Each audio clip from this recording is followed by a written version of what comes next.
দ্বিতীয় জন কি বলছেন যে আমি মুসিবতের মধ্যে আছি, হযরতের কাছে যাব দোয়া দরখাস্ত। তৃতীয় নম্বর ওনাকে জিজ্ঞাসা করা হলো আপনি কি উদ্দেশ্যে যাচ্ছেন? উনি বলছেন আমি হযরতের কাছে যাব, ওনার জুতো সোজা করব, ওনার খিদমত করব, ওনার কাছে থাকব, থেকে নিজের জীবনের সংশোধন করার উদ্দেশ্য যাচ্ছে। তিনটা নাই গেলেন।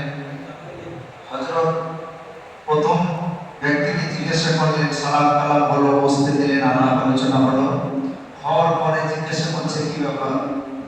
বলছে হুজুর এসেছিলাম আপনার কাছে। হযরত বললেন তুমি চলে যাও। প্রথম নম্বর ওয়ান যে পরীক্ষা নেওয়ার জন্য এসেছিল। যাওয়ার পরে ওখান থেকে কি হলো যে আল্লাহর ওলি পরীক্ষা নিতে গেছিল। আল্লাহু আকবার।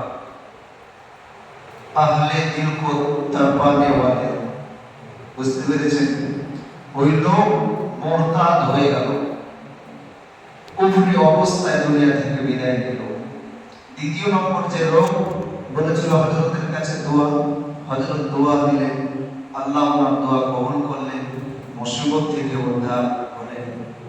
তিন নম্বরে যে লোক গেছিলেন যে হযরতের কাছে যাব, ওনার যত সিঁড়ে করব, ওনার কাছে থাকবো, ওনার কাছে থেকে নিজের জীবনের সংশোধন করব, হযরত ওনাকে রেখে দিলেন। ওনার কাছে থেকে মানুষের মতো মানুষ আল্লাহর ওলির কাছে থেকে ওলি বেরিয়ে গেলেন। যারা বলেন সুবহানাল্লাহ। তো আমাদের আসার উদ্দেশ্য আল্লাহর ওলিদের কাছে থেকে, আল্লাহর ওলিদের সঙ্গে থেকে আমাদেরকে আল্লাহ ওয়ালা হয়ে যাওয়ার জন্য এই মেহনত, এই উদ্দেশ্য আমাদেরকে আসার দরকার। কথা বলেন ঠিক না? এবার ছোট ছোট করে দু চারটে কাজের কথা আরো বলি। এখানে অন্য কোনো জজবার কথা নয়, এখানে ইসলামের কথা।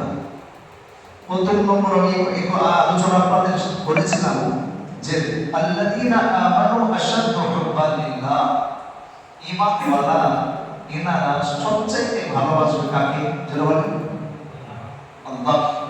আমরা কি আল্লাহর সঙ্গে সেরকম ভালোবাসা আমাদের স্থাপন হয়েছে? বাবা, যোগী মোদি অমিত শাহকে গাল দিয়ে কিচ্ছু হবে না, দোষ তো আমি করেছি, আমার কারণে আজকে আযাব গজব আসছে। এর প্রমাণ আল্লাহ কোরআনে বলছেন, যাহারাল ফাসাদু ফিল বাররি ওয়াল বাহরি বিমা কাসাবাত আইদিন নাস, জলে এবং স্থলে যাহা কিছু হয় তোমাদের দু হাতের কামাই। আজকে আমরা আল্লাহকে ছেড়ে দিয়েছি, আল্লাহকে ভুলে গেছি, আল্লাহর মহব্বত দিলের মধ্যে নেই, রাসূলের মহব্বত দিলের মধ্যে নেই। মুমিন শাহকে মুসলমানকে মানতে হবে না, যোগীকে মুসলমানকে মানতে হবে না, মোদীকে মুসলমানকে মানতে হবে না। মুসলমান এমনিতেই পড়ে গেছে। কথা বলেন ঠিক? মুসলমান আর মুসলমান নেই। যার কারণে তো আজকে আমরা এরকম বিভ্রান্তিতে পড়ছি, আযাব গজবের মধ্যে পড়ছি। ওই জন্য ভাই আমাদেরকে সর্বপ্রথম মহব্বত করতে হবে কার সঙ্গে? যারা বলেন আল্লাহর সঙ্গে। আল্লাহর ক্ষমতা কত জানেন? আল্লাহ কোরআনে বলছে ওয়া আন্নাল কুওয়াতা লিল্লাহি জামিআ, সমস্ত ক্ষমতার একচ্ছত্রের মালিক হলাম আমি আল্লাহ। মুমিন যখন আল্লাহর রশিকে মজবুতির সঙ্গে ধরবে আর আল্লাহকে যখন ডাকবে, আল্লাহ নিশ্চয়ই মাদদ করবে, সাহায্য করবে। কিন্তু আমরা আল্লাহর সঙ্গে সেরকম মজবুত তাআল্লুক আমাদের নেই। এখানে একটা ছোট্ট আমলের কথা বলে দিই।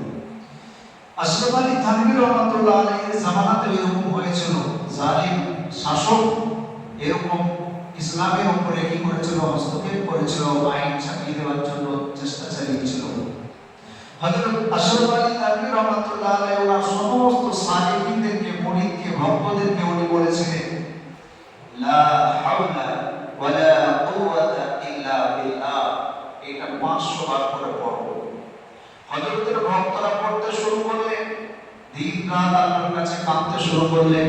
বলছে 5 দিন অতিবাহিত হয় নাই, 5 দিনের মধ্যে ওরা ওই আইন